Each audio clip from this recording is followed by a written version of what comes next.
ఇవాళ సభ్యత్వాల కార్యక్రమంలో పర్మనెంట్ సభ్యత్వాలు ఇవాళ ఒక 30 సభ్యత్వాలు చేస్తున్నాము. వచ్చే రోజుల్లో ఇంకా పర్మనెంట్ సభ్యత్వాలు కూడా పెంచడానికి ప్రయత్నం చేస్తున్నాం. ఇవాళ అన్నీ కూడా మన ఏలూరు కాన్స్టిట్యున్సీ సభ్యత్వాలు అన్నీ కూడా బాగా జరుగుతున్నాయి. ఇంకా కొంచెం టార్గెట్ రీచ్ అవ్వడానికి అందరూ కూడా ప్రయత్నం చేస్తున్నారు. పోలవరంలో నిర్వాసితులకు సంబంధించి కలెక్టర్ గారితో మాట్లాడాము.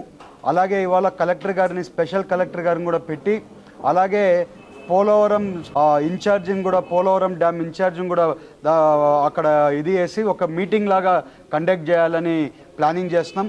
నిర్వాసితుల సమస్యలే ఎప్పుడు కూడా గ్రీవియన్సెస్లో ఎక్కడికి పోయినా కూడా ఈవెన్ కలెక్టర్ గ్రీవియన్సెస్లో అయినా కానివ్వండి, అలాగే నేను పోయినప్పుడైనా కానివ్వండి, అలాగే అక్కడ ఉండే ఎమ్మెల్యే గారికైనా కానివ్వండి, పోలవరం సంబంధించిన నిర్వాసితుల సమస్యలే చాలా పెద్ద ఎత్తున ఉన్నాయి ఈ పోలవరంలో.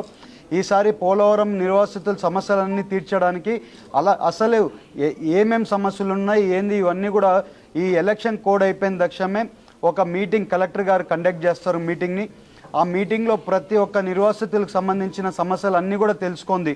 అవన్నీ కూడా ఒక ఎస్టిమేషన్ అంతా కూడా తయారు చేసి అది ఒకసారి చంద్రబాబు నాయుడు గారు నోటీస్లో కూడా పెట్టి అసలు ఎలా చేయాలి ఏం చేయాలి అనేది ఒక ప్లానింగ్ చేస్తున్నామని ఈవెన్ పోలవరం ప్రజలు కూడా తెలుపుతున్నాం. అలాగే వచ్చే వారమైనా సీఎం గారు వచ్చే ప్రోగ్రాం ఉంది. పోలవరం డ్యామ్ని ఒకసారి ఇన్స్పెక్షన్ చేసి ఎప్పటి నుంచి ప్రాజెక్టు స్టార్ట్ చేయబోతున్నారో సీఎం గారే అనౌన్స్మెంట్ చేస్తారు. ఇవాళ మీరు చూస్తే పోలవరం ప్రాజెక్టు వచ్చే 2 ఏళ్లలోనే కంప్లీట్ చేయాలనేది మా ప్లానింగు. బట్ అది చంద్రబాబు నాయుడు గారు ఒకసారి వచ్చే రోజుల్లో పోలవరంకి వచ్చిన తక్షణమే ఆయన కూడా అనౌన్స్ చేస్తారు ఎప్పటికెల్లా ప్రాజెక్ట్ కంప్లీట్ అవుతుంది, ఎప్పటి నుంచి స్టార్ట్ చేస్తామని కూడా తెలుపుతామని మీ అందరికీ తెలుపుతున్నాం. అలాగే ఇవాళ ఏలూరులో ఒక ఇండస్ట్రీ ట్రేడింగ్ సంబంధించిన ఇండస్ట్రీ వచ్చే జనవరిలో స్టార్ట్ చేయబోతున్నామని మీ అందరికీ తెలుపుతున్నాం. ఒక కంపెనీ వాళ్ళు ముందుకు వచ్చారు, వాళ్ళతో కూడా మాట్లాడుతున్నాను. ఆ ఇండస్ట్రీ కూడా వచ్చే రోజుల్లో జనవరి అయినా ఫిబ్రవరిలో అయినా ఫౌండేషన్ స్టోన్ అయిపోతున్నామని మీ అందరికీ తెలుపుతున్నాం.